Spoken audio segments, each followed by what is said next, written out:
All right then. Foxtrotting in a Foxhole, Season 10, Episode 25, Number 313 overall. Your faithful host, Ken Harlan, coming to you from Eagle's Nest B. No, Eagle's Nest 2, Studio B. We're already messing up here. On a fabulous Friday, TGIF in it, as we always dig. Woo, man. Sitting here taking in the Sixers and Knicks. Big game 3 in Philadelphia tonight. Knicks have a narrow 4-point advantage. Get more to that in the NBA beat. Always, we think the folks at Rode are saviors, or sort of. Zoom, we use them a lot. But Tensic for fun stuff that we do. Yeah, we're slowly rounding about as far as technology goes, although seems that whatever with the old broadcaster here, we always have some issues when I'm in Studio B, but it is what it is. We're getting there, folks. Bear with us. We're moving to a smoother platform. It's happening an inch at a time. Dropped another Aftershocks last night, number 43 of season 2. I think season 2, episode 11, I believe. That was fun. More things going on there. So I got my fingers crossed as far as other content endeavors I'm being a part of. So stay tuned. Okay, let's get some open face going here. Let's get cooking. Wow. I'm always talking about the G string. The G stream, not G string. We aren't that salacious. No dirty Diana up in here yet. Yeah, but the G stream. And this is one of those, if you know, you know. As far as how people get their content. Whether it be movies, mostly sports, the beautiful game life over in Europe. Anyway, there was a stream leader. The stream ring. So it was a streamer ring, and this guy was apparently the leader. And he got caught. And I'm guessing, the Premier League or a lot of league got clapped down. And they threw the book, and as they say, the judge ran wild on his butt. So, this is like doing 11 years. No, he's already sentenced to 11. And he could be facing another 10 years if he doesn't pay back $2.35 million in the next 90 days. And I was sitting there thinking, because, I know about these things, and I just wonder, are you all making that kind of loot, making those bags of cash, running the G stream? Or is this just a layer of skullduggery that I didn't even know about? And the fact that homie has to come up with it in 90 days, I'm guessing, whatever the bought is, it probably ain't peanuts, because you'd be ripping off the La Ligas and EPLs in the world. They go come at you. Okay, what else do we have? Wow, this has been an interesting week for the legendary Marcellus Wiley. Not sure what to think. Obviously some past allegations, which he came out immediately with the receipts about saying, oh no, man, I've been exonerated long ago. A little backstory with this is, I guess,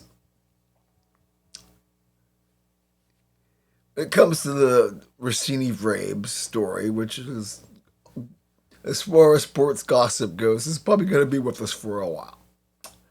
And I think Marcellus took ESPN to task for shying away from it, because obviously Diana's had a connection with ESPN and FS1 in the past. Being an insider. Take with that with what you will. And a lot of folks saw this, people coming back at him was a way of ESPN and Disney retaliating.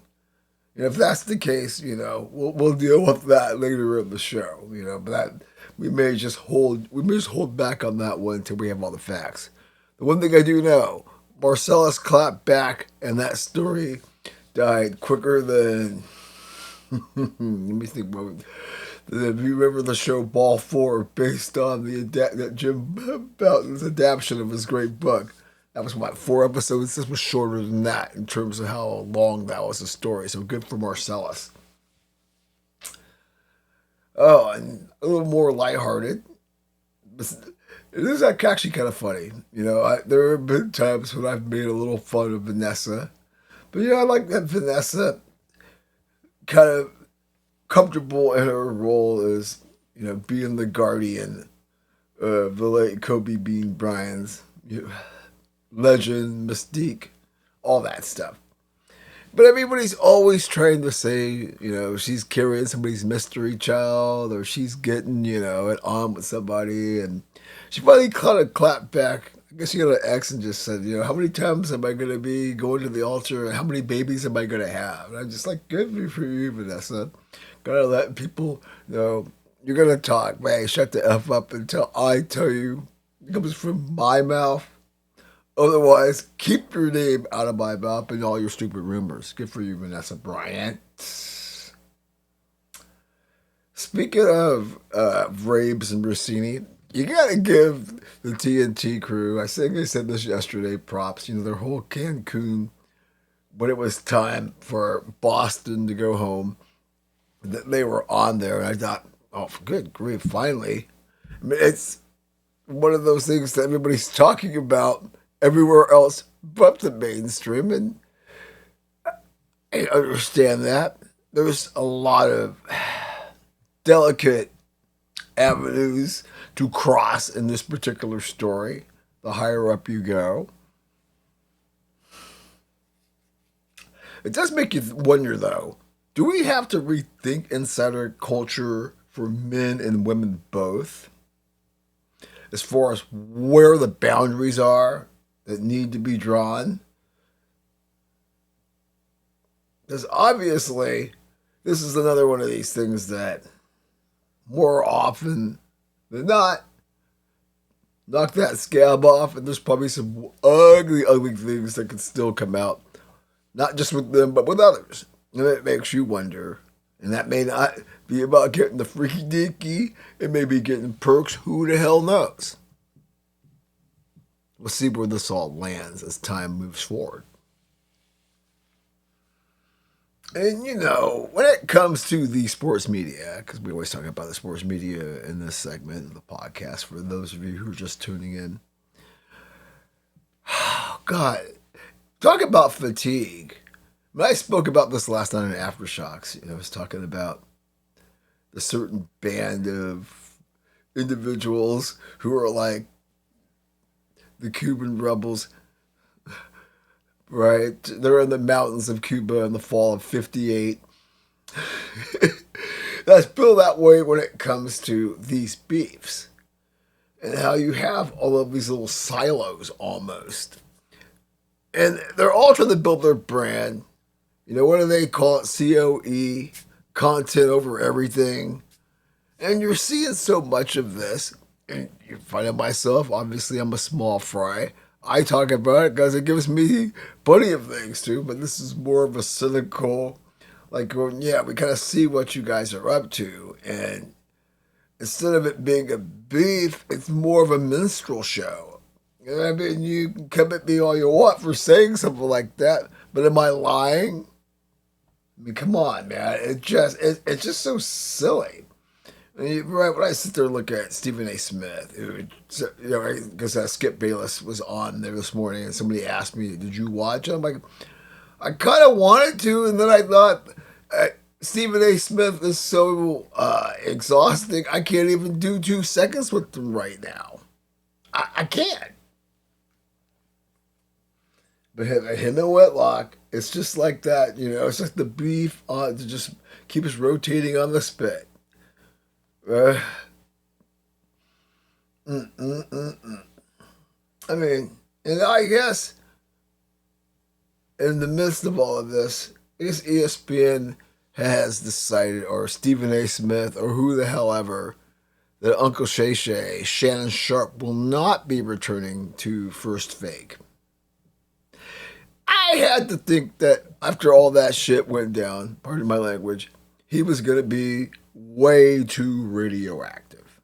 Way too radioactive to return. Not yet. I mean, I can see it down the road, but then again, his little platform with Ocho Cinco, they getting paid. They living large. They driving their fat hoopty and doing who knows what. Long as you stay out of trouble, more power to you, brother.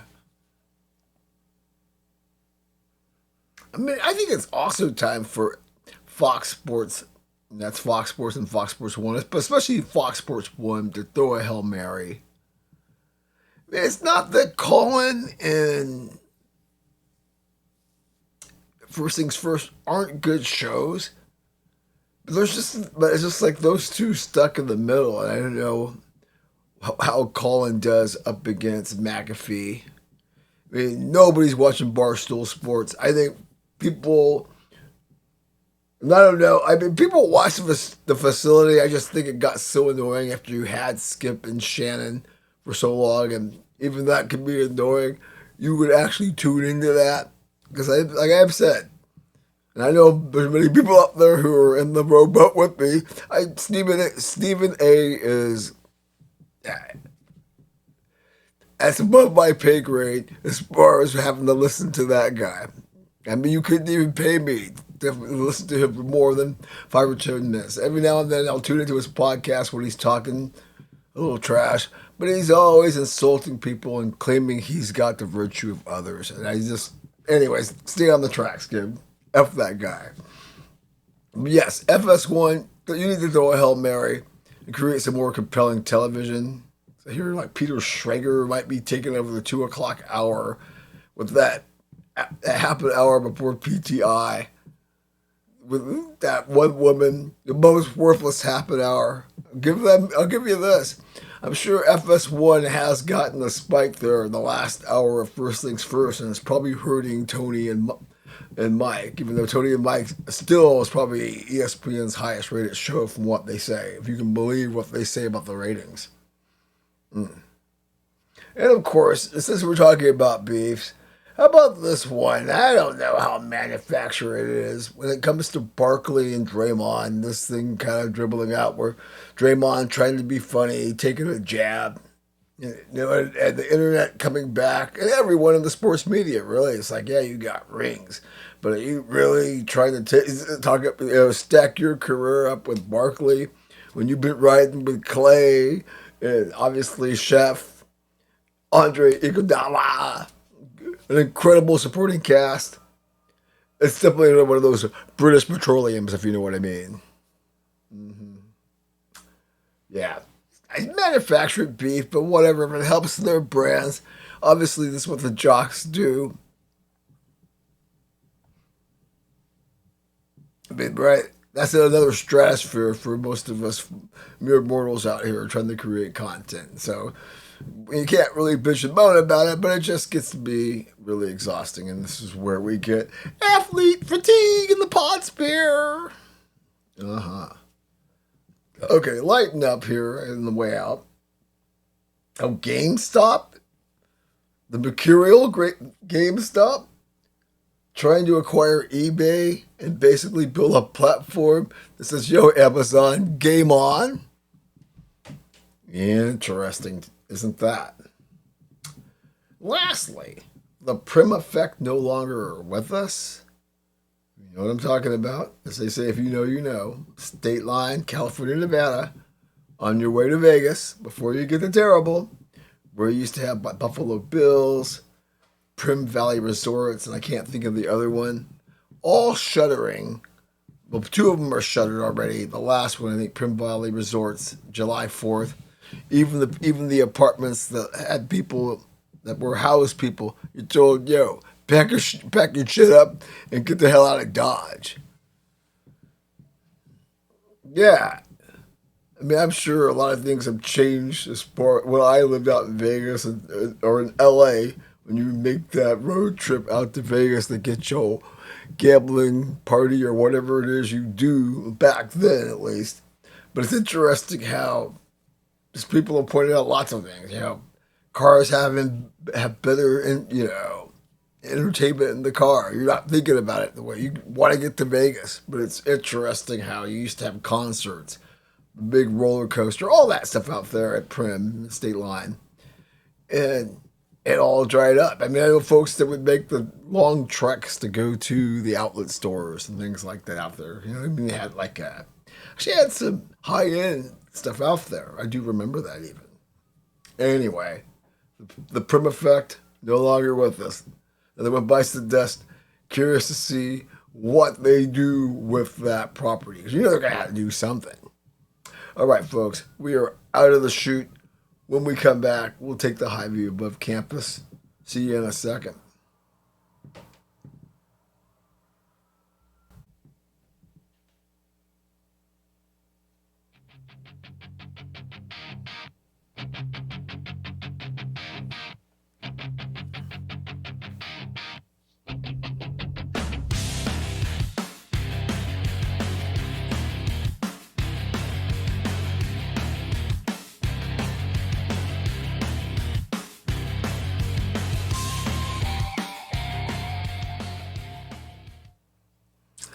All right, welcome back to the Foxhole. Foxtrotting in a Foxhole, episode 313. Your faithful host, Ken Harlan. Ice cold chilling like Kavicha Karvachkelia on a TGIF. Wonderful Friday. Beautiful day here in the Willamette Valley. So everybody's all happy as the wind's actually blowing in the door here. That's where you get the creaking from. Well. Let's stay closed. Wow. Of course, it's not going to cooperate unless I find something, but hey, we're going to knock everything over here. All right, we're going to try to concentrate here as we get the homies and homettes together. Call our lift so we can ease on down the road on a Friday at this hour to get to the Eugene Airport, where we can shake and shimmy our way through TSA, blowing bubbles and smiling all along the way till we get to the tarmac where our Gulfstream G650 awaits us for a late afternoon flight where we get to our cruising altitude of 43,000 feet to get the high view above the campuses of America. What's happening on campus this week as the semester schools get ready to take their tent, pull up the spikes, roll up the tent, and go have some fun for the summer, or go do that hustle, get more cash, more opportunities for a more prosperous future. Well, say it ain't so, for starters. The NCAA, as Brian Bosworth used to say, the National Communist Against Athletes. Yeah, okay, boss. Apparently, because the bowl structure, which if you've been following this platform for 5 or 6 years, you know how putrid I think it truly is. And because a lot of teams all want to be the CFP, gee, I wonder why. And if you ain't the CFP, we don't need your stinking balls. So the NCAA, in due course in its madness, is going to create a wider pathway for 5 and 7 teams that have no business even talking about postseason, an opportunity to play another game, as if that's going to keep the Bulls alive. Go to 24 and say sayonara. Maybe you can keep a few Bulls around, but the truth is, if you ain't going to be in this 24 team package, it's on the next year, and who can I poach? Am I lying? And here's one for you. RG Me. This is another one of those, I was quoting from Eddie Murphy. This is another one. I think it's delirious. But anyways, about Give us something. Well, anyways, I'm not gonna go there because we're supposed to be better than that. But it's an Eddie Murphy thing. But pretty much, my point is with Robert Griffin III and his wife doing their podcast. Give give somebody who had 15 minutes of fame a microphone, and all of a sudden they're an expert on everything. Because RG3, you had 35 minutes because you were good in college. You got the Heisman, #2 pick. Had a moment with my Redskins, and then boom, it was over. Yeah, you had stints in Cleveland and Baltimore, but you didn't do anything with that. I mean, I remember the day your career was basically over, right?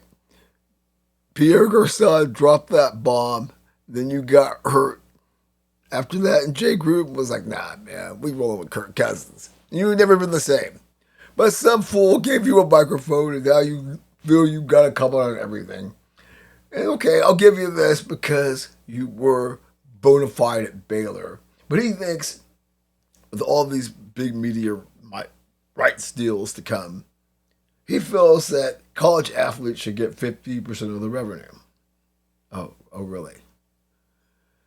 Yeah, another one of these guys talking about the oppression. And when somebody says, oh, they deserve half the blood and sweat, as I've said from day one, and you can go back and check the tapes, nobody's putting a gun to your head. This isn't always about some underprivileged kid doing for his family. This is about a bunch of wackos who have money to burn that gave a ridiculous pathway for all these kids, especially in football, to grab insane money. I talked about it yesterday with a Sorsby kid. It was like $5 million. He was that desperate. Yeah, Mark Cuban, like, Fernando Mendoza, yeah, I'll write the check. So, 50% of the revenue, you can debate all you want, and that's just fair. So I'm not going to sit here and say my opinion. Oh, God, I'm going to be the exalted one. But I'm one of these folks that I've said it. Go back again and check the tape. The whole apprentice thing. You got room and board. You got fed. You got medical care. You got an opportunity, if you weren't being a douchebag, to make something of yourself. Yes, they're making a lot of money, but if you got the skills, so are you. And you don't have a situation with Sorsby tainting the product because you gave him too much money too soon. I like the one kid's dead that, I forget, what school was it? Like Ole Miss or Mississippi State, where he could make big money in the portal, and his dad said, no, hell no, you stay in here. This is a good program. What you need, 3 or 4 million at this point in your life anyways. I'm not going to say anybody at any age, if somebody's going to offer you a big bag of cash like that. But we see right now what madness is going on as far as that highway is concerned. Come on, RG me. Let's talk about University of Michigan, shall we? We just call them the Patriots of the NCAA with all the tawdriness and scandals. I mean, great parallel, too, between those two. But then we find out that they spent $11.5 million to not only investigate this whole Sharon Moore thing, but the culture that led to this.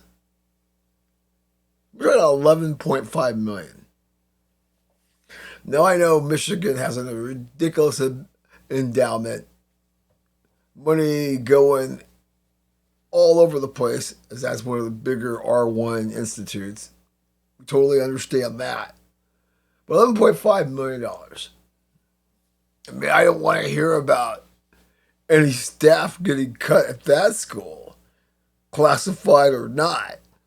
If you can drop 11.5 because you need to not only investigate the guy you want to kick to the curb because you should have never hired him after Jim Harbaugh left with cause to go back to the NFL. $11.5 million. And the other thing is, it's too funny to be taken serious. Because I guess when this went down, Saturday Night Live, I guess Marcus Freeman of Notre Dame, their coach, brilliant coach that everybody wants to get into the NFL, he was supposed to make a cameo on Weekend Update on SNL. And they yanked it because it's like, we probably don't want to do this right now, given the kind of climate that Sharon Morris created. And then we have Exhibit B. This women's basketball, apparently, former Nebraska coach Chuck Love has admitted to doing the dirty with one of his players because there's a big lawsuit going on. I know I quote all these content creators. Most of them got some credentials somewhat in the sports world, because what Whitlock has been saying for a while about a lot of these people, when you have no sexual discipline. I'm not going to say that when I go to campus and some little bird smiles at me, sure, you smile back. But especially when it's a situation that can cost you your big bag of cash, where is the sexual discipline? I was thinking about the whole thing with Diana Rossini. I mean, yeah, I think Rabel's now in a situation because this has gotten so hot, and this is going where we think it is. But, I don't want to get back on that. Yeah, it's just, have some sexual discipline out there, folks. Or be single and stick it in where you want. But where you're not supposed to, when it's violating the rules of your contract, and where you can bring shame to your family in the school, and you're making 6 or 7 figures, what the F are you doing? All right.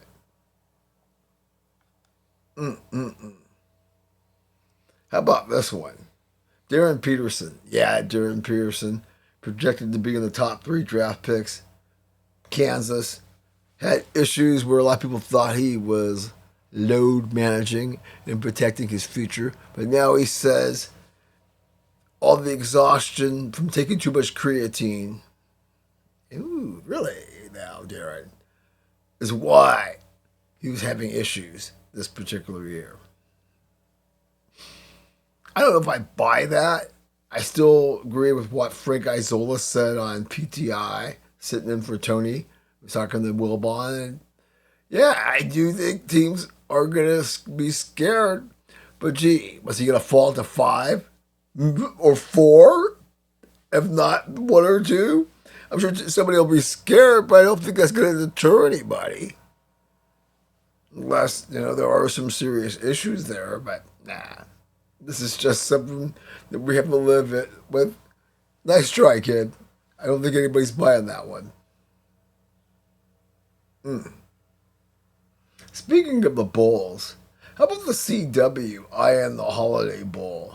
Kind of like saying, well, hey, Fox, you're going to drop some crumbs. We'll scoop that up for our profile. But Fox is like, yeah, we're pushing it out the door, but we still want to retain the possibility of keeping it. Shh. These networks are so damn funny. I spoke yesterday about the push for 24. That's the real story. And this whole belly aching over going to 76 teams. When, what I say, 96 is the way you should go, but they'll get to that. How about Gino Oriyama admitting the obvious? Basically saying, yeah, I was a turd, and I felt stupid. I don't know how I feel about that. I do think it's sincere. I'm glad that he kind of came out and said, yeah, I was kind of an ass. I'm kind of a turd, and I feel stupid. And you all do think I'm a POS for the way I acted. I'm just like, man, you've won far too much and achieved too much to let, Lady Dawn get to you like that. Make you come out of your tree. Just saying. I'll leave you with this one, as far as this segment's concerned. Wichita State, the Shuckers, or whatever they're called now, dropping men and women's golf. And like I said yesterday, I mentioned about all the money the Big Ten is working in, all these conferences. I'm like, with all this money, and okay, Wichita State, you're not. Right? You're not eating of the bacchanal. You're probably still at the circus. I get that, but still. You mean to tell me there's not enough cheddar to keep golf for men and women? Because you got to get rid of both. Gonna walk that Title IX. Tightrope. Yeah, I keep seeing this. I talked about it yesterday, bringing it up again. I've been talking about it now for 6 years. The adult conversation as far as restructuring it. It's clear there's a lot of cheddar there, so this should not be hard to accomplish. You don't have to pay some gambling junkie like Brandon Sorsby $5 million to build the best roster. You can cap this thing. You can't turn this into where it's free agency and they've got collective bargaining rights. I mean, that's such a mockery in what that's going to do. I mean, it might go that way, but come on. Somebody's got to have some sanity before that happens. All right, man. We are cooking it up in here. Let me go get some refreshments, and we'll be back with something you should probably know when we return.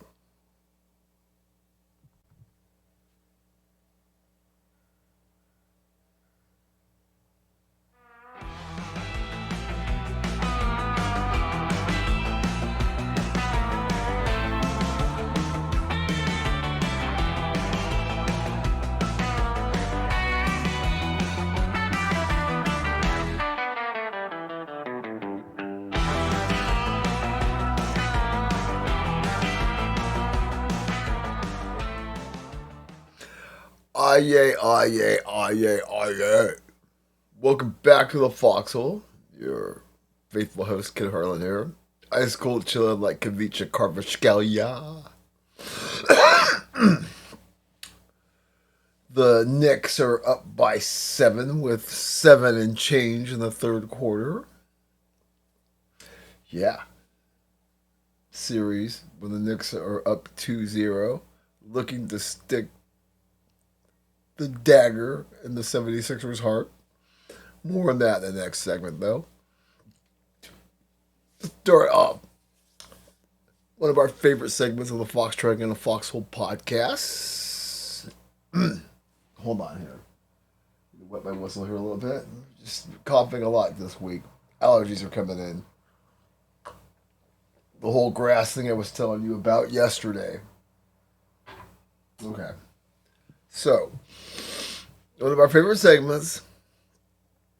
Something you should probably know, or things that happened this past week in the world of sports you might want to know, or possibly even care about. Let's get it. Golden Tempo takes the honors at Churchill Downs. I had mentioned that yesterday. Big moment. A lot of history there.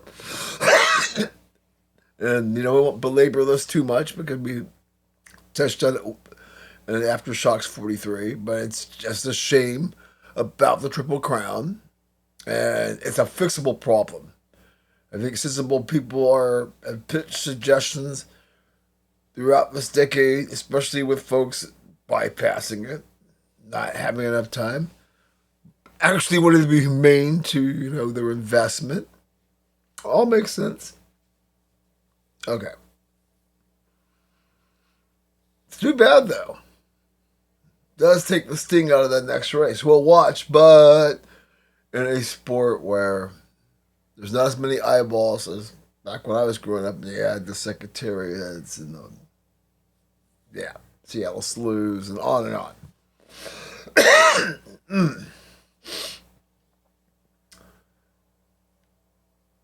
The other part of that, we spoke yesterday as far as the F1 race with my man Kimmy winning again, the quarterman. So funny when we were talking about this, and so far he's a story, and Mad Max too busy bitching about the rules of the cars is kind of out in oblivion, and you gotta wonder: is he gonna wake up, or is this just yeah, bitches? I probably am gonna Audi 5000 from the sport quicker than you can say Nicky Lauda. I don't know. But I talked about this yesterday, and I'll go a little bit more today. I just thought it was weird in past years the amount of coverage leading into this big event down in Miami. Not being on ESPN, not getting to see my girl Nicole Briscoe down there, cold chill like she was. How it just was kind of like a blip. Kind of the way MLS is without a lot of access. I mean, I know they had a triple header last week, at least where you could get it on cable and TV. And man, two of the games were on Fox and one was on FS1. But yeah, it's just because you can take the big bag of cash does not mean you force folks.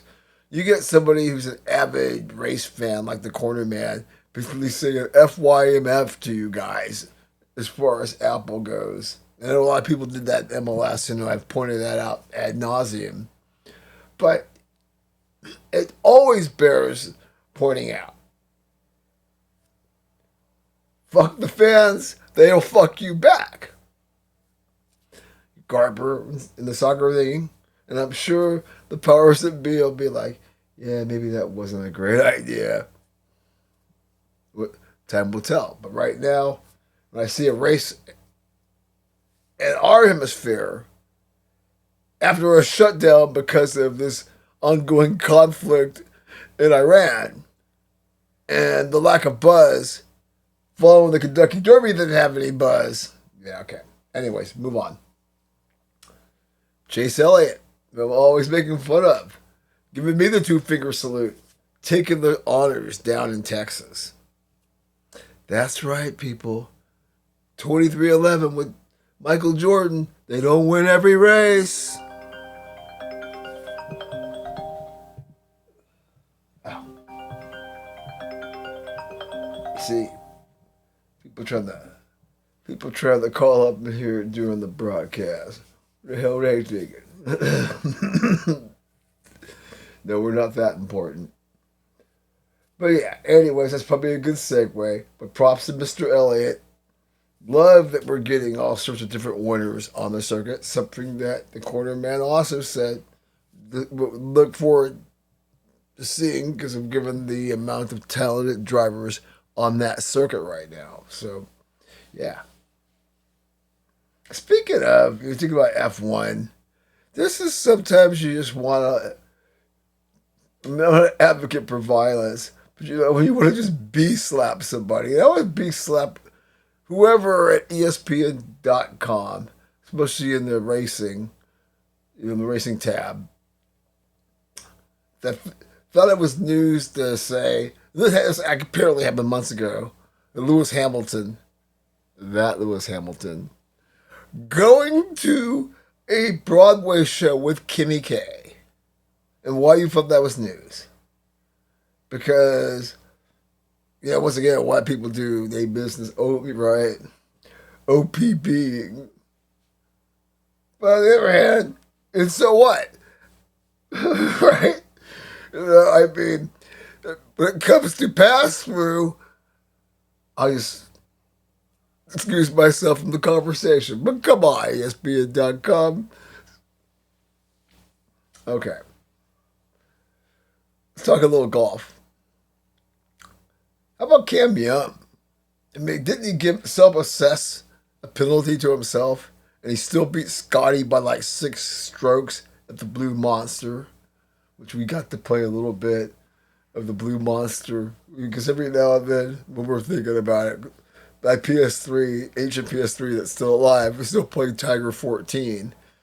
It's always fun, late night. And so we were playing along after Saturday's round. But props to Cam Young, him, Mr. Fitzpatrick, guys who are cooking it in the first quarter of the season as far as the tour is concerned. Yeah. Something to keep an eye on as we zoom towards the second major in the golf calendar. Rory says, hey, that's great. My triumph of the Masters. Y'all know, and I must all that. But I'm ready to really make some history. Meaning, the homie wants to start adding to that legacy. And I like that idea as far as not being content. I'm sure he sees where Tiger kind of stumbled and kind of sort of try to get yourself up in those numbers. I mean, who knows what can happen? Because you know how it goes in this sport. When you got it, you can have a 2 or 3 year run, at least in this era especially. So we'll see. I'm looking forward to the next 2 majors. Well, the next 3. It's the majors. Duh.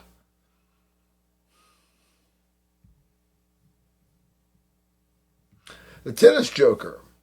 Yeah, not the basketball joker. The tennis joker. Came back to action. It had shoulder surgery. Ooh. Trouble with the S. This is where you need the pop filter.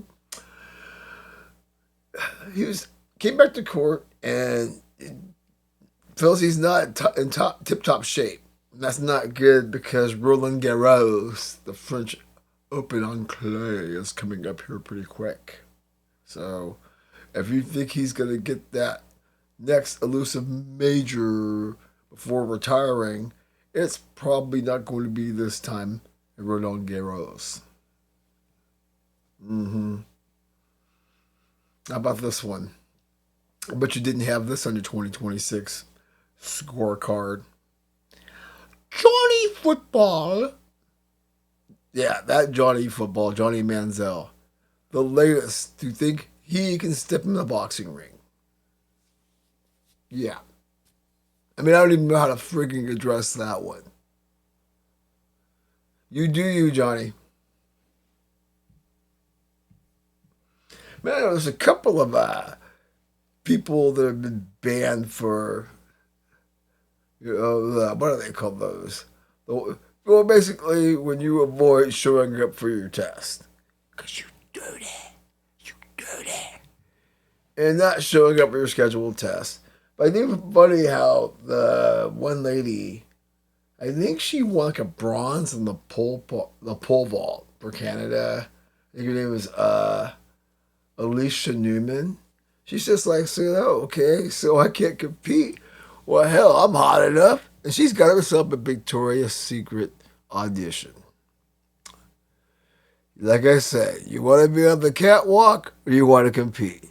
Well, no, honey, I want to do both. Because the more people see my hot ass, the bigger my brain gonna be. Ooh, I would say I would cut it after that one. But I've gotta have my weekly UFL check-in. Every week I try to peer into the games. And I have done that a lot better this season than most. I got to peek in for a good chunk of Orlando and Birmingham. And Mr. DTR. Formerly of UCLA, formerly of the Browns, and a few other teams in the No Fun League. Getting that last chance opportunity. Well, probably not as other leagues, but you can't make it in this league, honey. You ain't ever gonna be holding the clipboard in the fall on Sundays again. Hey, and give DTR his props, okay? Because Birmingham, yeah, right? Aren't they coming to the game 5-1, or was it Orlando 5-1? But anyhow, his team pulled off the big upset. Not a lot of fans in the stands, and they're playing in the MLS where the Pride in Orlando City play. So it's a soccer stadium, right? 25 at the most. Honey child, if there were 1,800 people there, I still think you were lying. From what I can see. Just saying. All right, folks. We're ice cold chilling like Kavicha Karvich. When we come back, we will talk some association and probably some queens of the court. See you momentarily.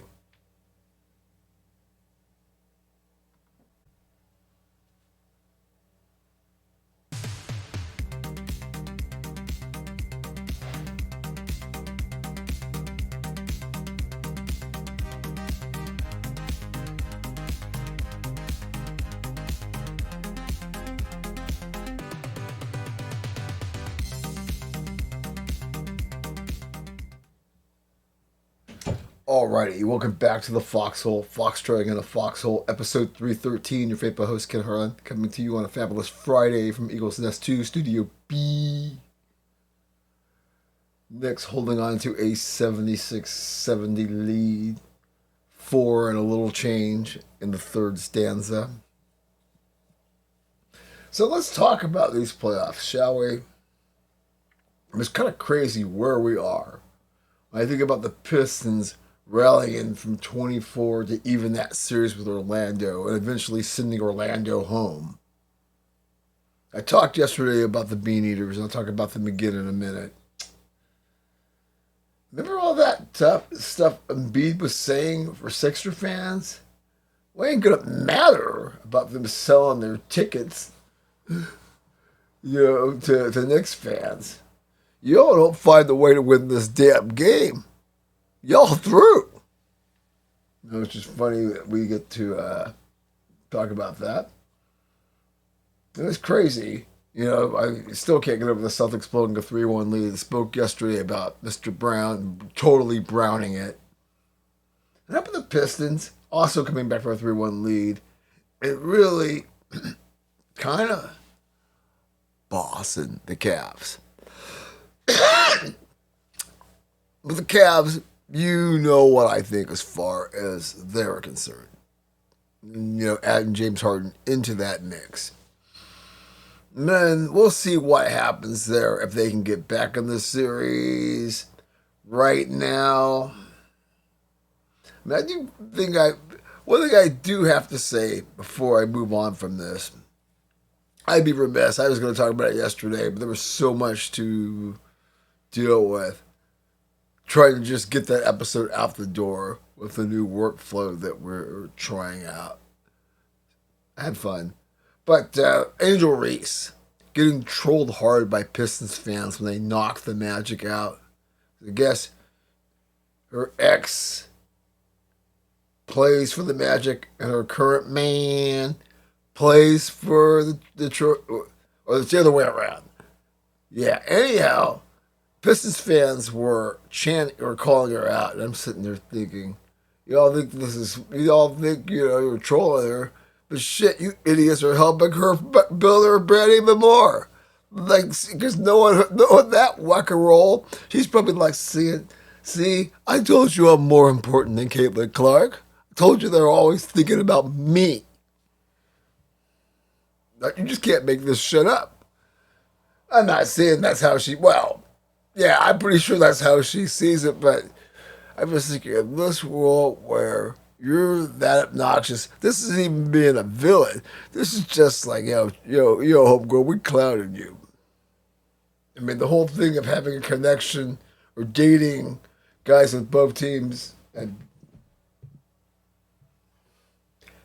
so 2026 for you.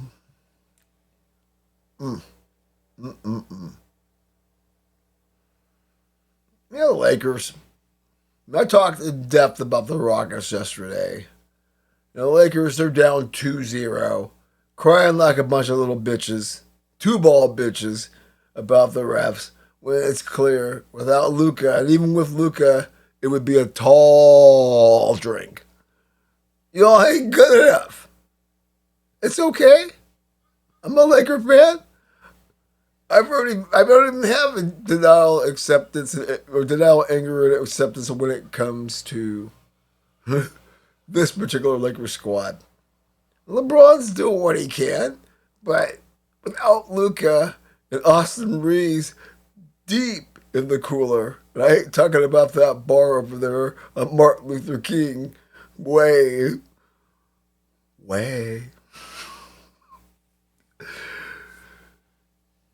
He's got to have the piano led on his back. When you're asking a 41-year-old, and everyone keeps talking about, well, he could probably play 45 or 46. Sure, give him 10 or 12 minutes off the bench, but if you think that guy's gonna would put up with that, he's got bully ball. But at some point, the piano it lands on everybody's back. Not Brady's back. Other people, he could come up there and play. I'm like, oh, you forgot about that piano man they're gonna have in that last season. Especially when we get to, as Magic Johnson said, it's winning time. Well, I don't know what to think of this Timberwolves San Antonio series. Talked a little bit about it yesterday, and now after this game is over, there's going to be a very interesting tilt as the series shifts to Minnesota. I said yesterday, I wouldn't be surprised if Minnesota took both games, or San Antonio just said, we're going to rise above, and wins both games. Okay? It's not going to shock me, because that's just the way these two teams compete. They got some DO double G's on both sides. There's Wimby. I'm just saying, both teams, they got some DO double G's out there. So I'm really looking forward to this matchup tonight. I think this is going to be must-see TV. And there's some people that are bargaining up there like another game on Prime. I'm like, yeah. Prime gave up the big bags of cash so they get to play. Man.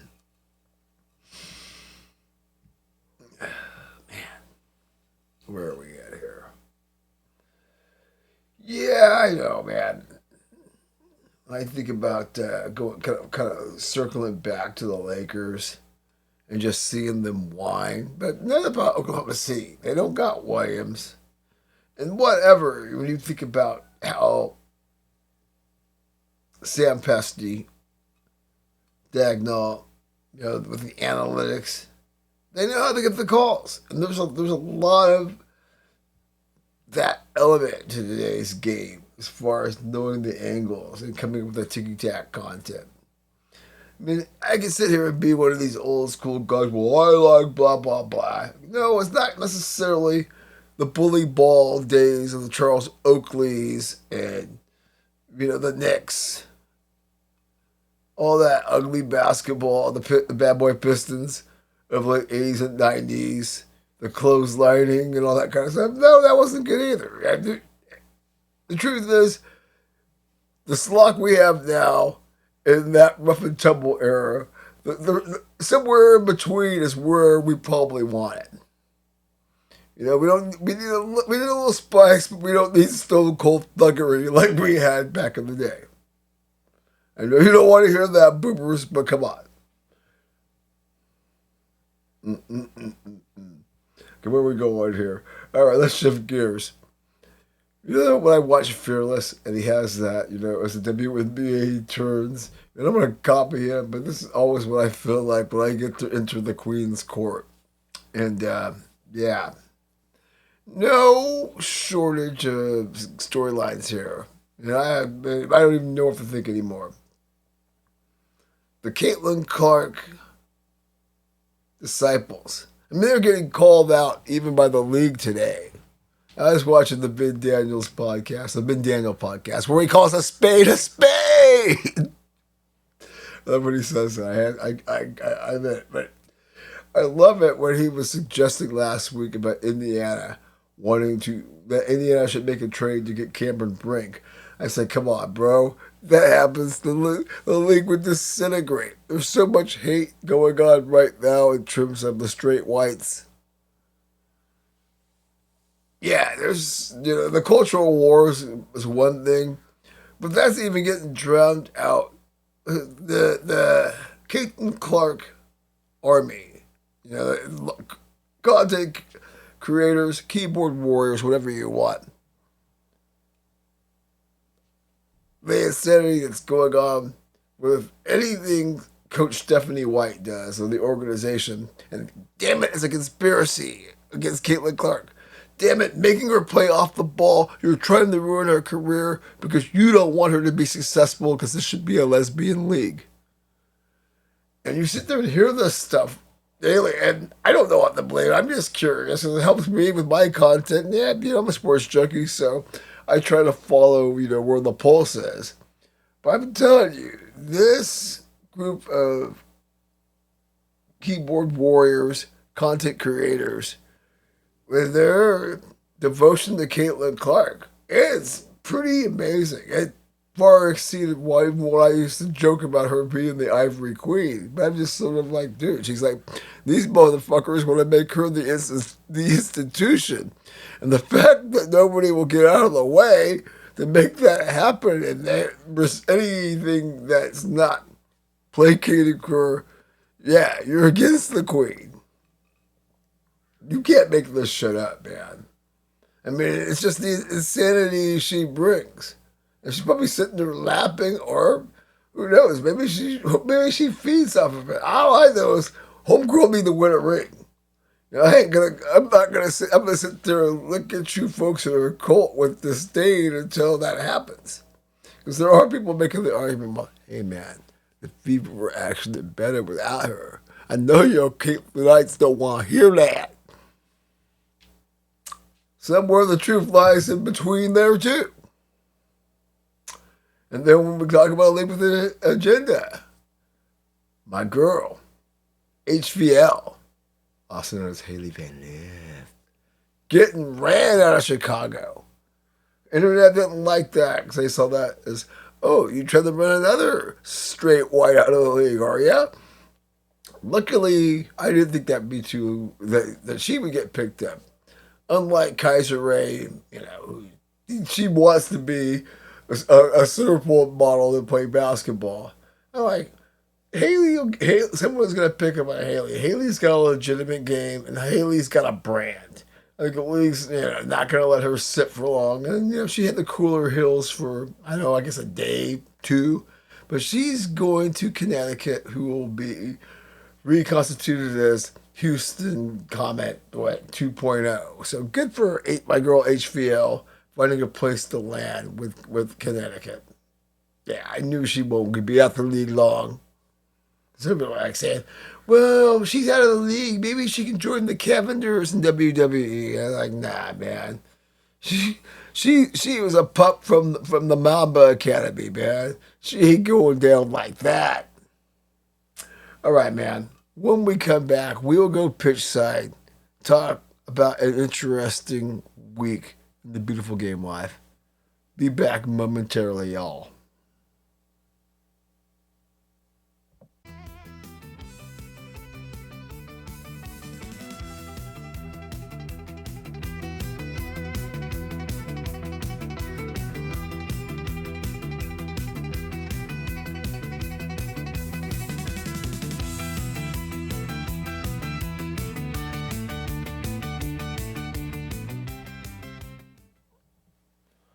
All right, welcome back to the Foxhole.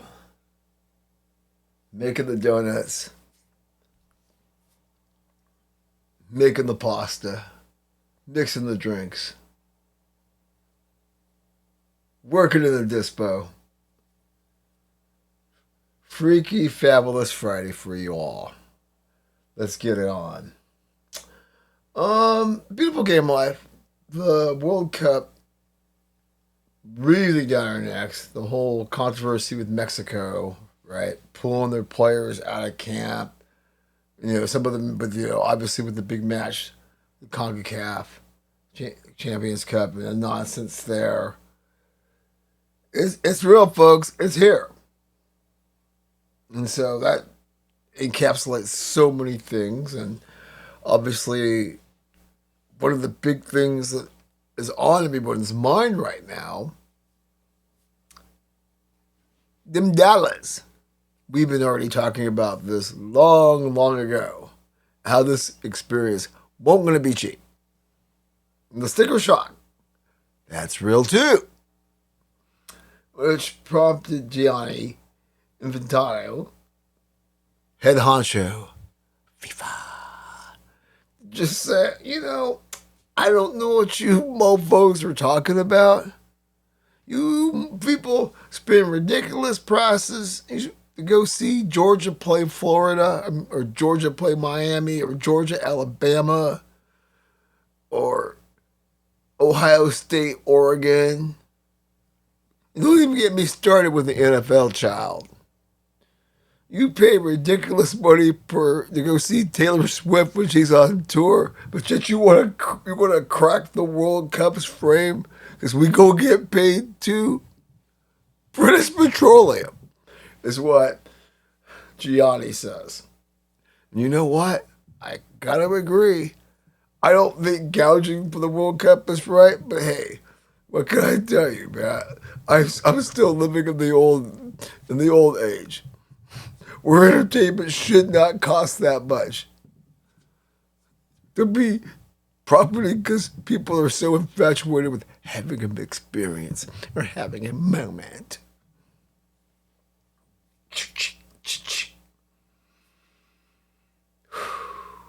And hey, it's real when states like Missouri and Kansas, and we know I'm Kansas and Missouri. What's up with that? We don't need a geography, sociology, or culture lesson.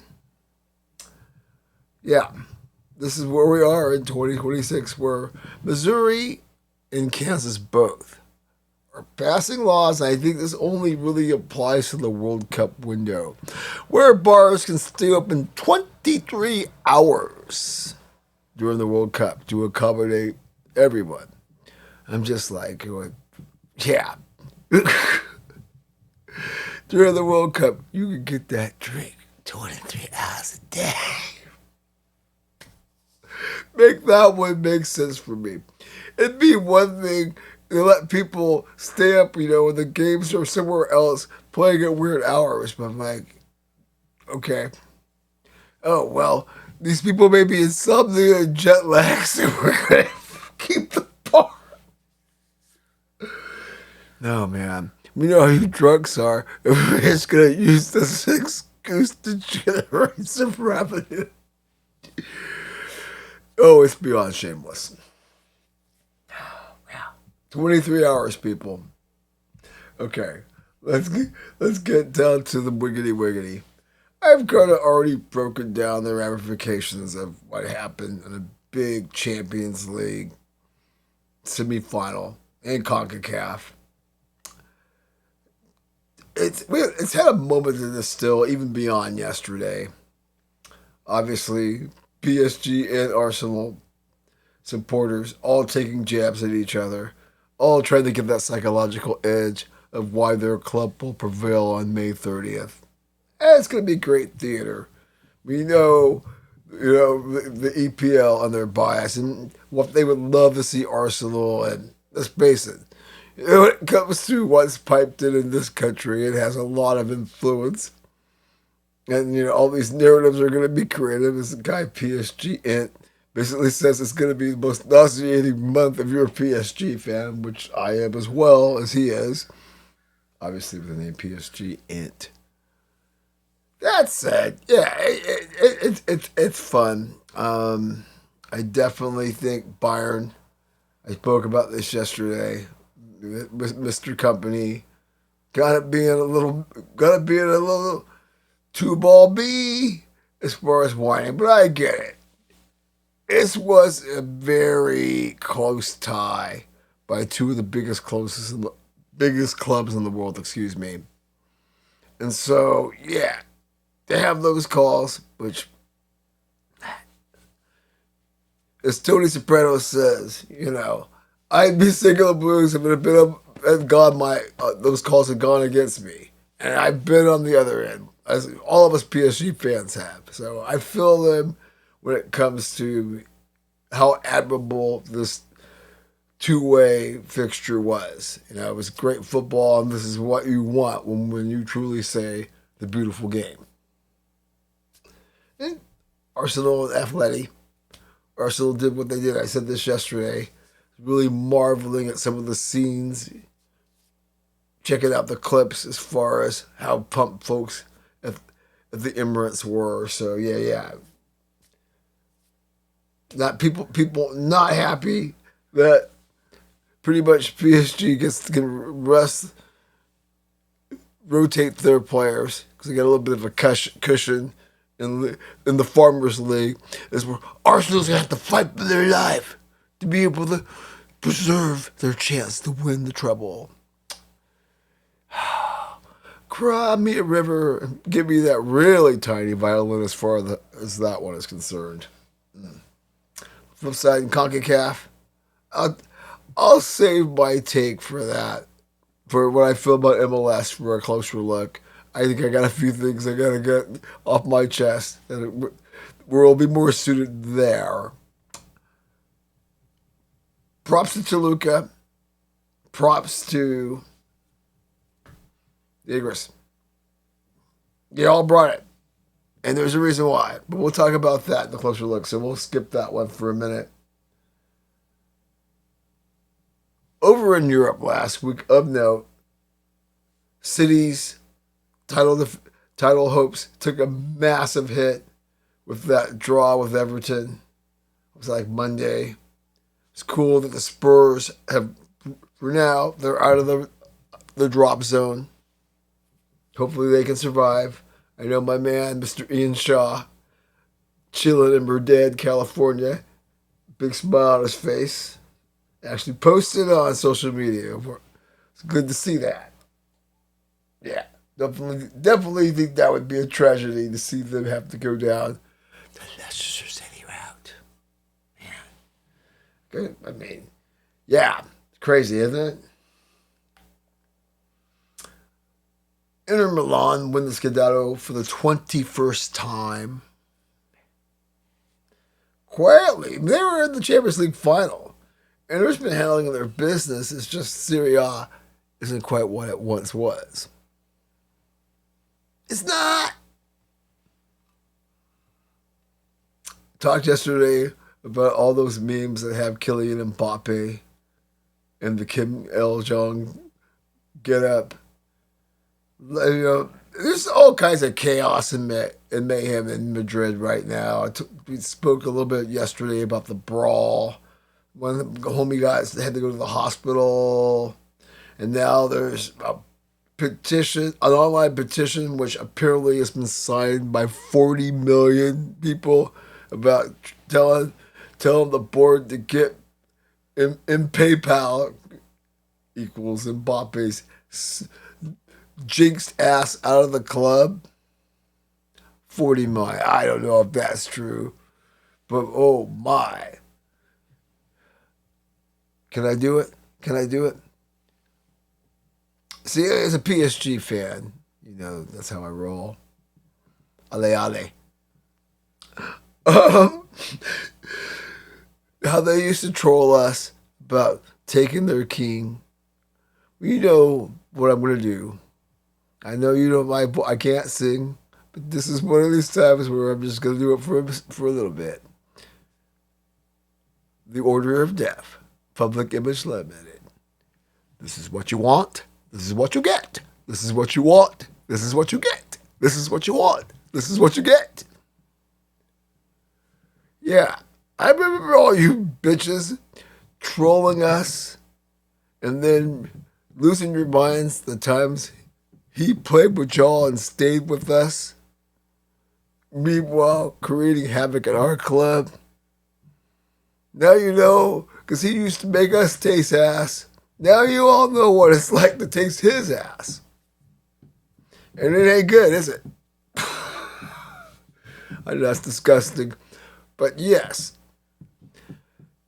this is what you want, this is what you get. We'll see.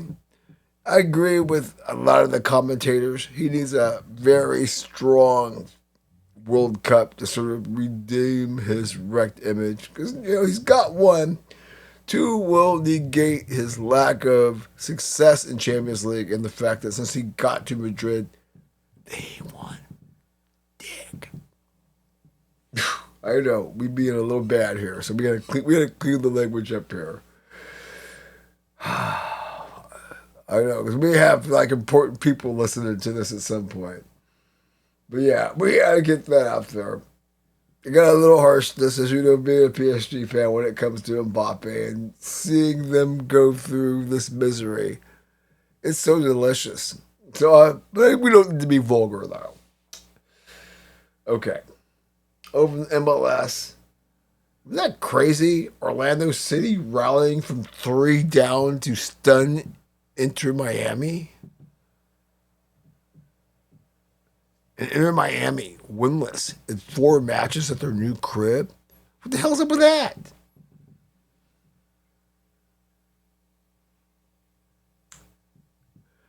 Before things got dark and cloudy in South Los Angeles, LAFC did have an impressive rally from 2 to steal a point in San Diego. Their first point, actually, from the juniors of the South. But boy, have the doors, chassis, everything's coming apart down in San Diego. Yes, San Diego. Houston, we don't have a problem. San Diego, we have a problem. And of course, Messi speaks. We all listen. And of course, Messi, go figure. I give him some props. He actually came out and said, this is basically a word to Mr. Ancelotti, who's now running the Brazilian national team. Dude, it's the World Cup. And if Ney can play, he's got to be in the World Cup. Which I say, Carlo Ancelotti ain't no dummy. He say, if Ney healthy and can help Brazil lift the trophy, he beat it.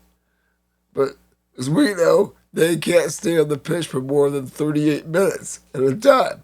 And then he'll be gone for a while. So, it'd be nice to see him one more time on the big stage. Like probably this will be Messi's last time.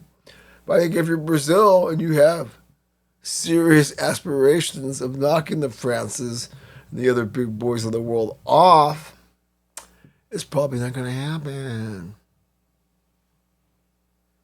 Lastly, how about this? The legend, Kai Kamara, finally hanging it up. The MLS legend, Kai Kamara, finally hanging it up. Great career, many stops, many great moments.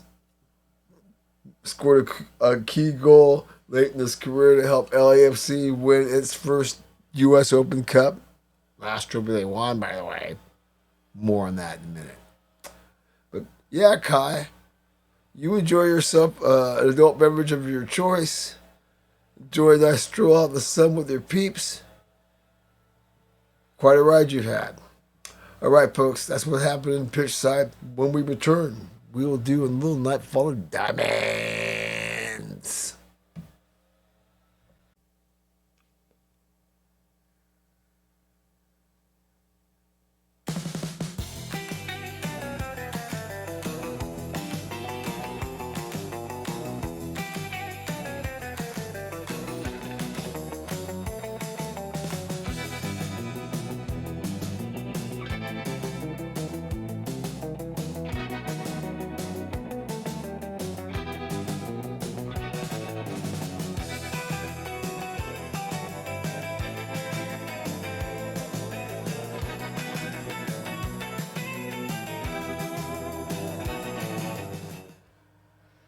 Alrighty, welcome back to the Foxhole, y'all. The Knicks starting to flex. They are up now by 11 with 6:05 left in the final stanza. Alright, let's do some Nightfall of Diamonds. We always start this segment off getting our little tie-dye on. In fact, I got my tie-dye on in my hoodie. Actually got something special. You'll have to see it. I think I'll wear it on the next Aftershocks. As far as this will be another one of those, if you know, you know. But yeah, I've been wanting something like this for a while, so I'm kind of excited. But we'll just put a lid on that until you see it. Oh God, I know I've been getting some cool gear lately, man. I can't wait till you see some of the drip we're gonna come out for the this new, I don't know, I don't know what I want to call it. We'll just say, this would be, we're going to call this platform 4.0 as far as what we're building out right now, as far as FTINFX media. Yeah, it's like version 4.0. So yeah, I mean, it's excited. It's really coming along. Anyways, let's break out the electric Kool-Aid, the four-way window pane, the Goonie Bird, the delectable chocolates. Let's talk some hippie stuff. LD Viola. Yeah, he's been getting a little bit of that dead love, kind of hopping on the cosmic trail that everybody's been getting a little whiff of. Never hurts your breath with that money making machine. We won't be so cynical. But he got to play. Good grief, was it? Yeah, it was Tiger. Because Tiger's making the rounds. So you might as well, like I said, at least if you're gonna pay these wicked prices for this shit, at least let it be played. So that's cool. Yeah. And I'm sure for all these cats, especially if you got mad love for Jerry getting to play one of the iconic axes, that's good. That's good stuff.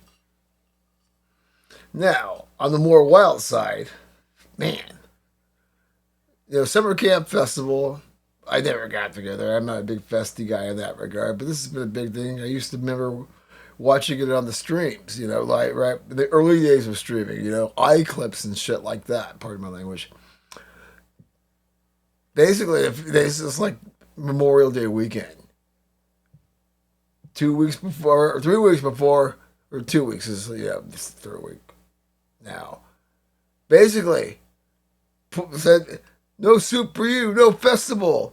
Contact your financial institution, meaning you all get your money back probably without a fight. This has been going on. This is a 25-year festival, and somehow things went awry. And this sounds like this is going to be a cluster. I mean, you think about it. And because Summer Camp's got some long history, a lot of the bands I love and respect to play. And you made plans to get it on Memorial Day weekend, and now you're SOL? Man, that's some dick dumb shit. Yeah. Pardon my language again. Hey, y'all. We need to come up with a unique cuss jar where we can get the foundation. Anyway. You had Bisco last night doing some tractor beam, Baja style, getting the Baja tacos with that special verde sauce. I like the set list. Fish closed down the spear. Nice 9-show run, no repeats. A lot of people I know came away feeling like they were in seventh heaven. Good there. All right. I paid homage yesterday in Aftershocks 43. Check it out. Like and subscribe to the YouTube channel, please. And every time if I see you out in public, I'm trying to get out in public a little bit more for you local folks. I'm going to start making you like my YouTube channel. FTI and FX Media's. It's all of ours. You tune into the Foxhole experience. Anyways, let's get off the hippie bus. Dark Star crashes, mirrors, shatters. I gave homage to Tread Turner. About John Sterling, longtime voice of the Yankees, pretty much through their last championship era. He passed away.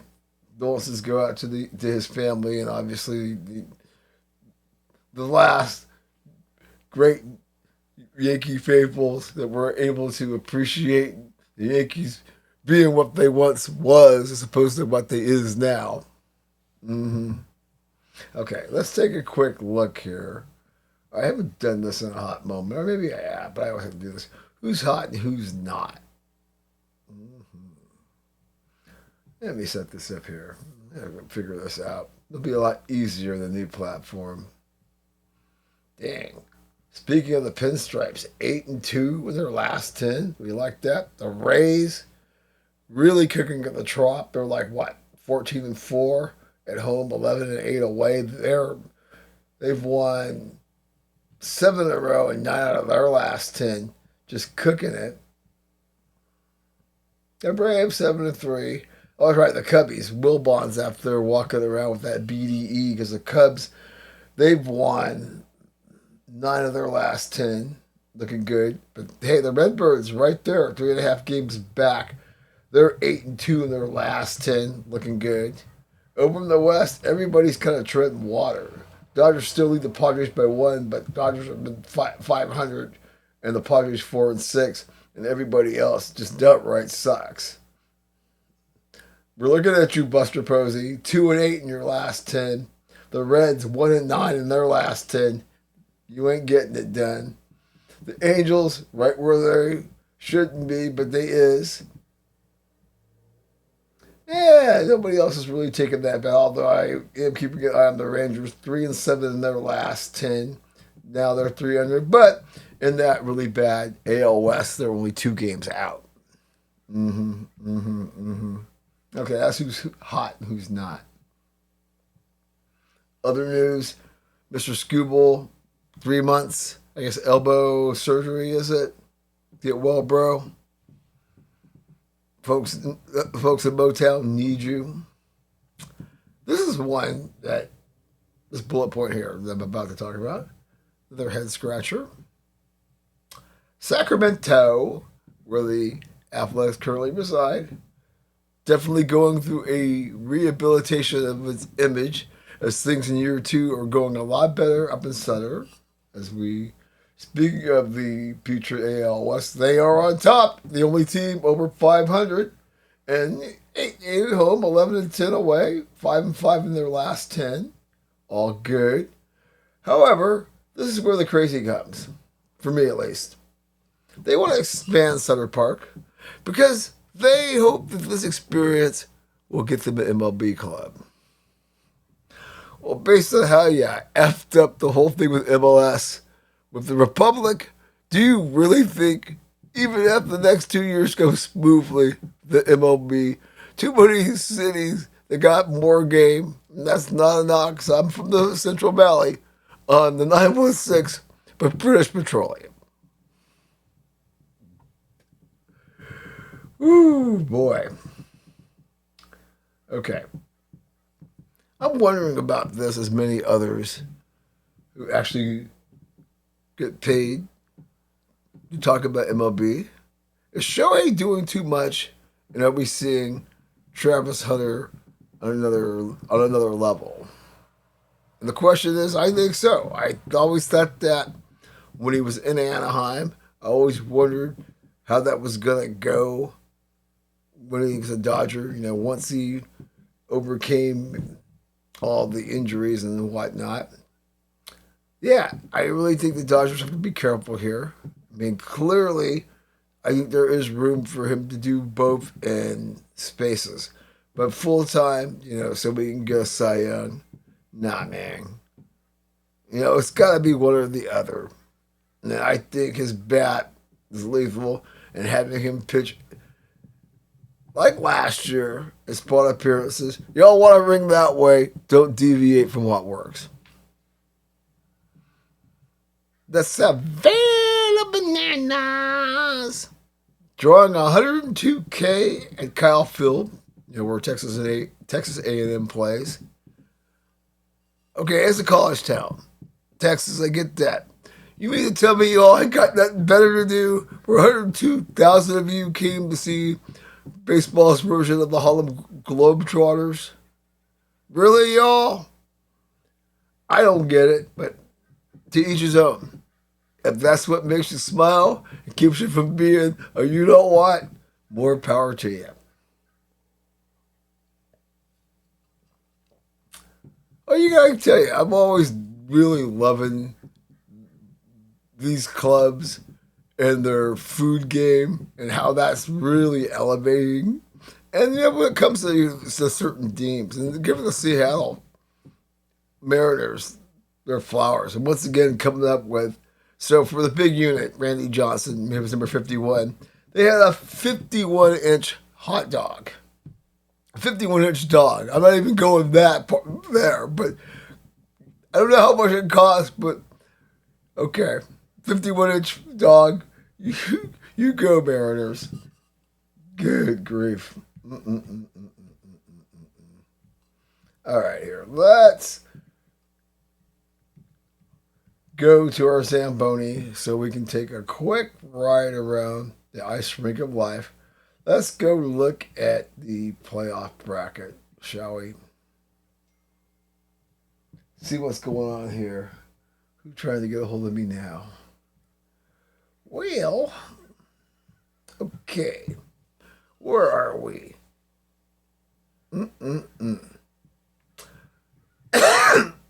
We have the Sabres and Canadians, and right now,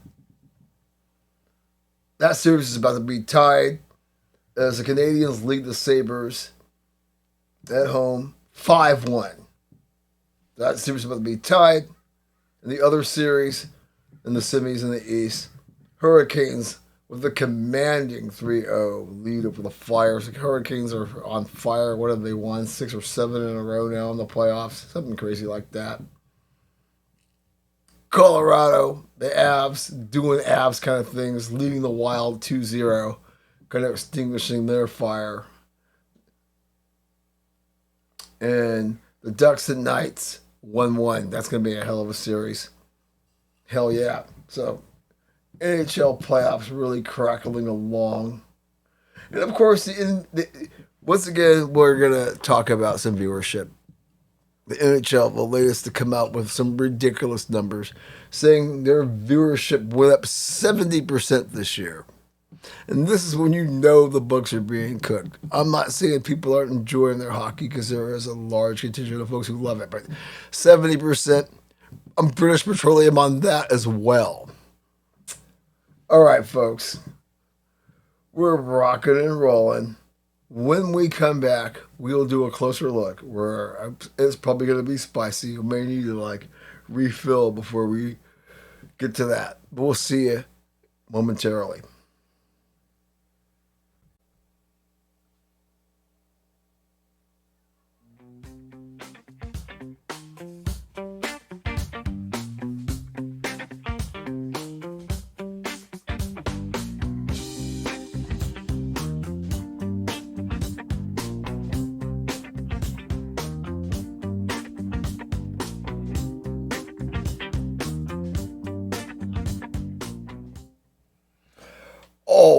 All right then. Welcome back to the Foxhole. We're chilling like Kurvicha Karvachkelia. And Kurvicha Karvachkelia is chilling, y'all. Can't say enough about that guy. Dang. No, I missed this one. Rory saying he's no longer against the return of live golfers. He knows what's going to make his pocket deeper. Not that he doesn't need to. Not that I need to be any deeper. But in terms of enriching the product, he ain't no dummy. But all right, let's get to the point of this podcast where we editorialize, opinionate, talk a little trash, have a little fun, get a little salty or not. I have a little fun this week. Well, it depends on where your allegiance lies. But a funny thing happened along the way to the Boston Tea Party, right? Wasn't the Ark also in Boston? One of those great nightclubs in the Avalon Fillmore era. Gonna go look at Dead Base. Anyway, but a funny thing happened on the way, right, we'll just say, to the Ark. Beantown had a pretty rough week. And the non-Boston fans are kind of loving it. But, the Bruins getting ran. Basically getting ran off the corner. like a sweep getting the street hose off of Figueroa. Dang, kid, you savage.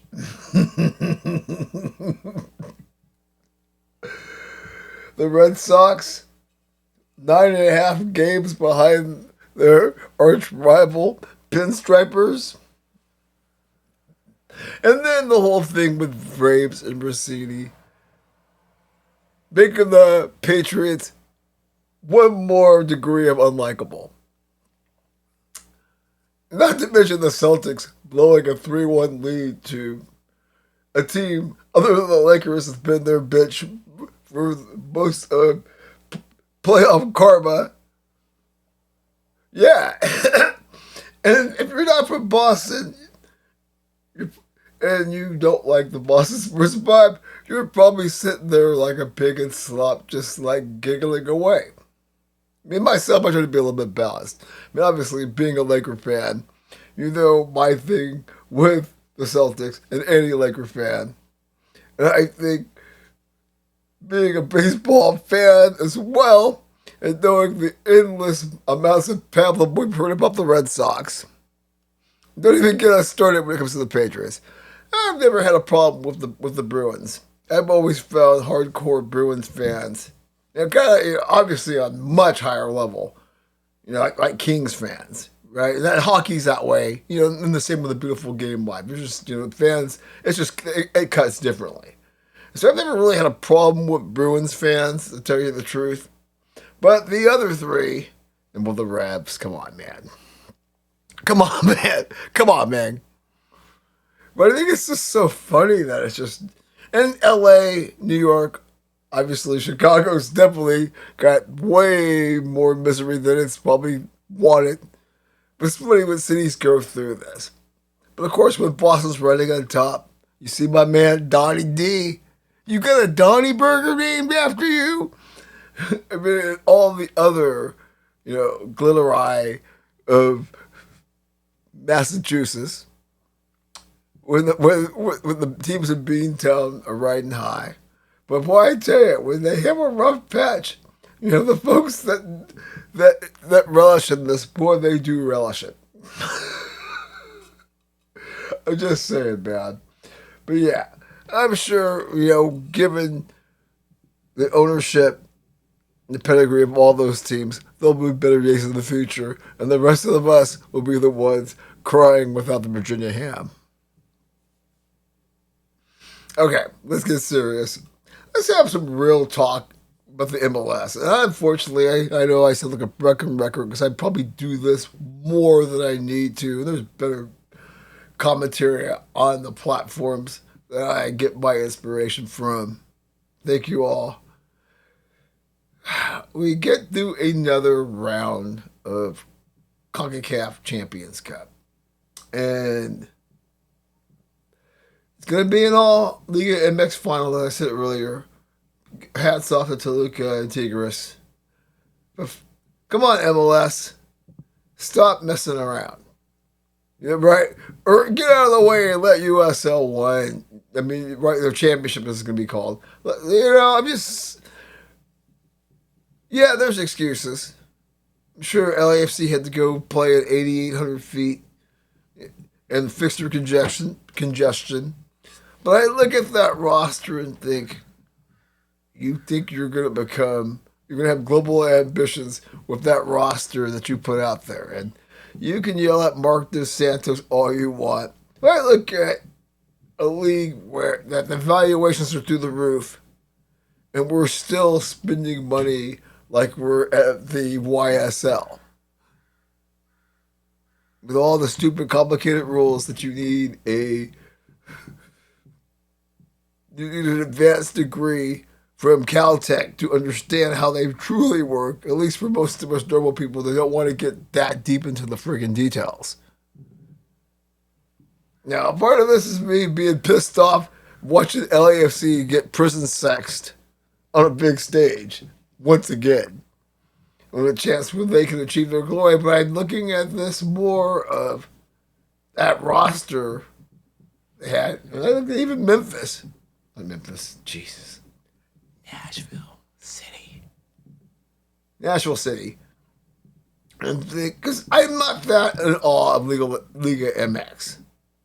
And this is not a knock on Liga MX, mind you, folks. I ain't saying it that way. But I think in terms of what we should be striving for in this country, especially now. I think I said the evaluation the other day of the Golden State Valkyries. And, that league that's been subsidized forever, sucking on the NBA's tit. So we have plenty of clubs that are north of $1 billion in evaluation. So what are you waiting for, Mr. Garber, in terms of making MLS a top flight league? I mean, there is no need to be playing this cockamamie bullshit closed entity at this point. And for a long time, it served a purpose. It really did. Especially now that you are pivoting to the global calendar in the near future. And when you see that Seattle is the only team to win the CONCACAF Champions Cup, formerly known as CONCACAF Champions League, in the last 21, 22 years, that's unacceptable. Especially now that you got that new money, new bags of cash, lots of bags of cash, valuations through the roof, beautiful stadiums throughout the league, more to come. And you get this cagata as far as the Continental Championship goes. Yeah, it is about winning trophies. Let me tell you. And I know the folks that hold LAFC dear to their heart, they're broken. I mean, they're ready to go grab the pitchforks, the slings, the arrows, the bazookas, the M1000s, and go after John Thornton, MDS, and the whole brass that run the black and gold. But it's more like, no. I mean, yes, they're at fault, but is it the structure of this silly league? And it's time, once again, for the adults in the room. It's like, do you want to be one of the best leagues in the world, or do you want to be this interesting curiosity where you have different winners every year, but when you get on the big stage to really show your mettle, you poop your pants like Khrushchev was supposed to have done in the Cuban Missile Crisis, and that's why he was pulled from leadership. Yeah, I know. It's frustrating that you see light at the end of the tunnel, but there's so much stupidity and an unwillingness, because the money's coming in, to really take that next step and be too legit to quit. All right, y'all. When we come back, we will get you out of here with the NFL report and some TMCA time. See you momentarily.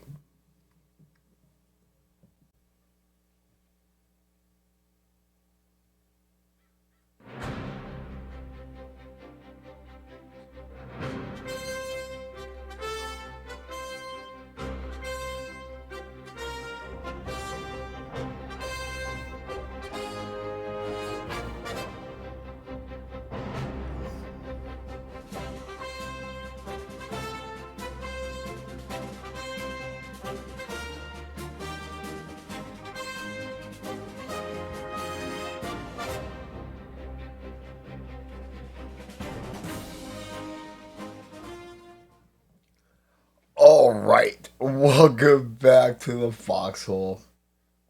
Foxtrotting in the Foxhole, episode 313. Where are we at overall, for curiosity? I know I should know this, but wow, 1025. Good grief. We're going to be knocking on the door of season 11 before you could say, sweet Walter Payton. Okay, great segue to talk about the NFL. The NFL report coming at you on this fine Friday on the hill. The Spurs taking the Timberwolves to task early. So much for what I said earlier. 16-3 with 4:17 left in the first quarter. NFL report. Stephon Diggs. See, you notice when we have DV cases of an S nature, I stay away from that stuff in terms of like handing out awards or even commenting or just. I mean, I'll comment as a fact of it being a talking point and it being in the sports conversation. But I always say, yeah, make sure just wait till the facts come out. You know, if they're an S-bird like Coach GAB likes to call them, and a lot of these guys can be that, so be it. We will pounce. But however, when I don't want to say exonerating, because a lot of times it's just like, you know, both parties are ill masters, so who knows what the truth actually is, but just get the heck out of my face, I don't want to deal with you. Or whatever conversation happens between the lawyers. I don't want to go too far, but still, that's the reason why you want to walk. I mean, you saw. So, whatever freaky deaky thing was going on with his former chef and all that kind of stuff, and how many times she got admonished on the stage, this is a pure mockery, and I'm sure Judge was just like, are we seriously wasting time?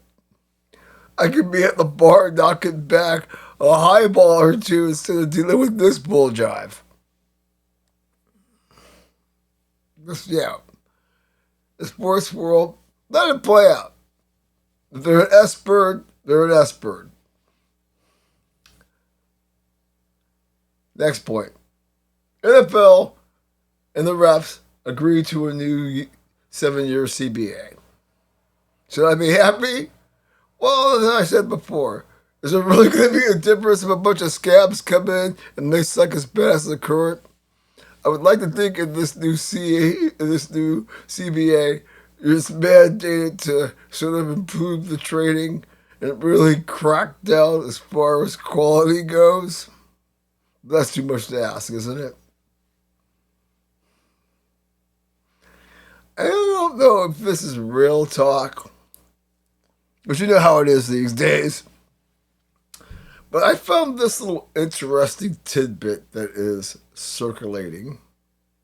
That the NFL, there's a plan that's in the incubator where, yeah, let's play 16 games, but we're going to have our version of load management where players will play 60, where you can play 60. There's going to be 2 games where, I'm chilling. Which is interesting, right? Because this is basically arranged load management. So you can facilitate the rigors of an 18-game season. And everybody is kind of happy. But once again, the consumer will be the one that ends up with the poopy diaper because the problem with how the NBA. So are you going to let us know what 2 games? Because, the schedule's dropping on Thursday. They finally, and that's because everybody's already, trying to make their plans. Especially with the cost of fuel right now and how much it's going to cost, trying to lock it in. So, that means this once it goes up, do you really think it's going to go back down that much? So, you need to know. So, if I plan to go to Jacksonville and road trip with Chiefs Kingdom, whatever chapter you all got going on there, and Mahomes, that's the game I'm going to load manage. I don't know, homie. Sounds like some funk due to me. Okay. Interesting, though. And then you got the commish. I mean, his $80 million salary. Just about whatever. I mean, I watched him during the draft, You know, I've been fairer to Roger than most people, but even I wanted to punch him in his fucking mouth, pardon my language. He comes out and says he's gushing about the success of streaming platforms. Once again, I mean, I love that they're under pressure, though. Like with this Sunday night deal, they need to up the amount of games that are going to be available on, public, over linear possibilities. And okay, I'm like, fine. If you can still, unlike these other dumbass leagues, if you can still throw the public a bone, whatever with your streaming bullshit, we get it. But all I ask is, if you're going to have Netflix, make sure the quality is not Kagana. Okay? And make sure that you're always letting the public wet their beak. Don't close everybody off. Okay. I already covered that. I already covered that too. Redundancy. That's okay though. We made it along quite fine. This has been fun.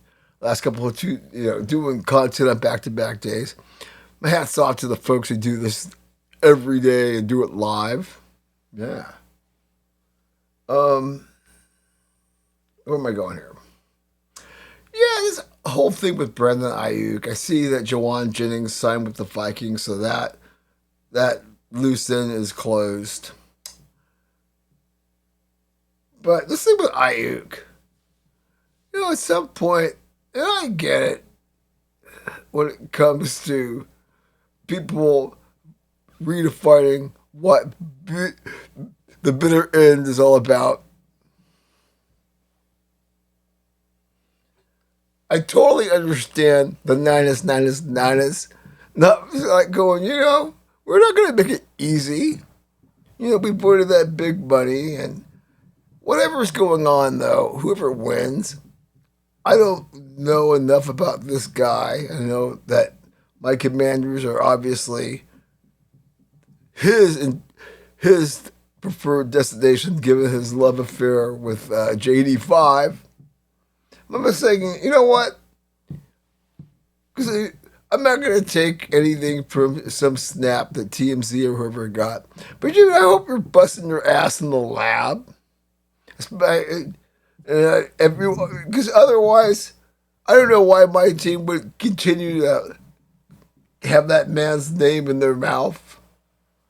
Why, if this guy's not really committed? Because I get the Niners end game. Oh, that scene? What's her face? BB Newworth and Summer Sam. You gonna F me, Vinny? Well, I'm gonna F you.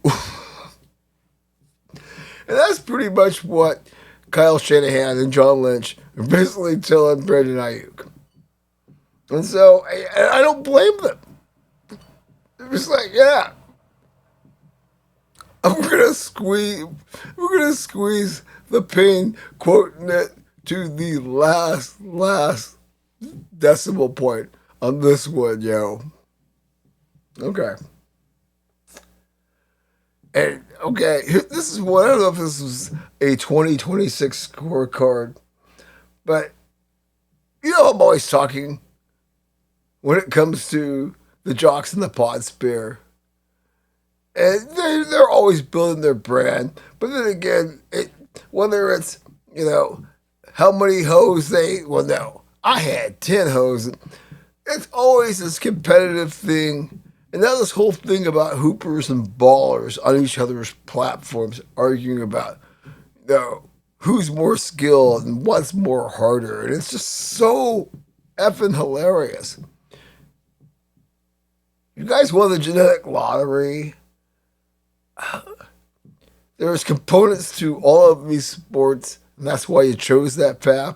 You get some certain folks that can probably do it all. The Tony Gonzalez's, Antonio Gates. LeBron was a good high school football player, so I'm sure he could have played in the NFL and he chose that trajectory. Yeah. But because you guys are all clout chasing, hey, We can only, suck so much off of the Stephen A. Jason Whitlock. You write that little tree that's helping people build their brands. You can only, right?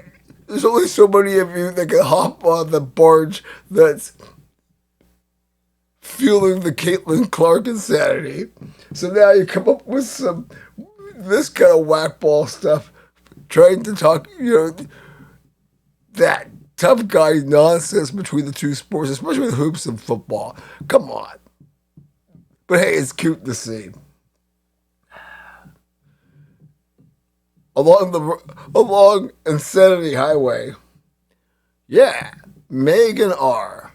That Megan R. Miss Rapino. Oh, my days. Yes, Megan R. in the NFL report. Pissed off in the wake of the NFL draft. The NFL refuses to put more emphasis on transgender players. I know. When do I start doing video for this podcast as well? My expression on that one. But this so Megan R. Yeah. I don't want to put my mouth on that one. Other than, yeah. Oh, wow. 2026 you keep giving. And I mentioned this earlier about ESPN trying to fill that 2 o'clock spot because that 30-minute Sports Center, well, I don't know what her name is, but it's like the most useless half an hour in sports TV. Not to mention afterwards. I hate to say it, but it almost makes you miss El Duncan. Bring back the 6. But I'm thinking you're gonna add it because they're floating the idea of Peter Schwager. So what? We're gonna add another football-centric show to the mix. Alrighty. It's late evening. Maybe a good time to go out and fly the drone in the park across the way. But before we do that, the trucks pulled up a little bit earlier with the stainless steel bowls of the smelliest varieties. Yes, indeed. And from what I've been told, yeah, this is a special batch coming from the foundry. So you know the drill. It's TMCA time, where we hand out stainless steel bowls of the smelliest varieties that come in complimentary, regular, and XL sizes.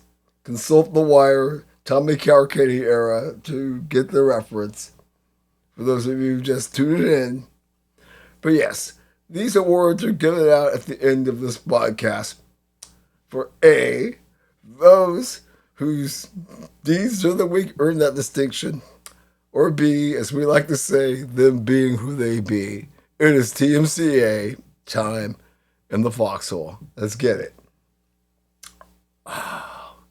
Mr. Brown, just totally browning it. Yeah, Mr. Brown, after the Celtics crashed out to their longtime rivals in the East, the Sixers, after holding a 3-1 lead and crying like a bee the way that you did.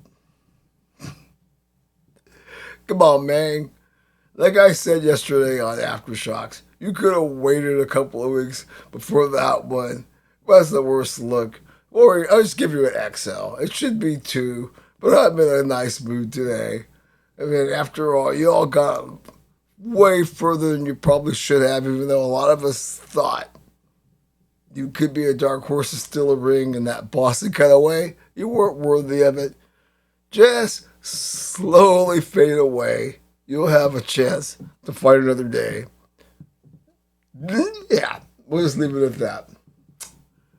And your nemesis, historically, not right now, but the Los Angeles Lakers. I'm usually not one to give the Los Angeles Lakers some awards. You know, obviously, you know I'm a Lakers fan, and maybe that's some bias, but this to show you I am fair.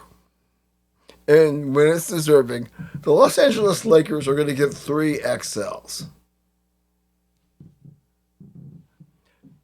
The Thunder, double-digit favorites, like, 14 and 15, covered in both games.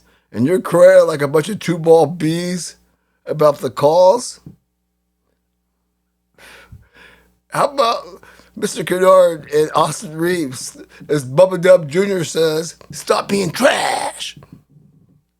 Crying about the referees when you get with a team with a double-digit spread, clowning your asses. I'm going to give 1 XL for so 2 XLs, one for each. For Braveson and Diana Rossini. I'm going to give XLs every week. This continues to be a major story. And the darker and weirder it gets. I mean, wow. For the last 6 or 7 years, y'all have been carrying on quite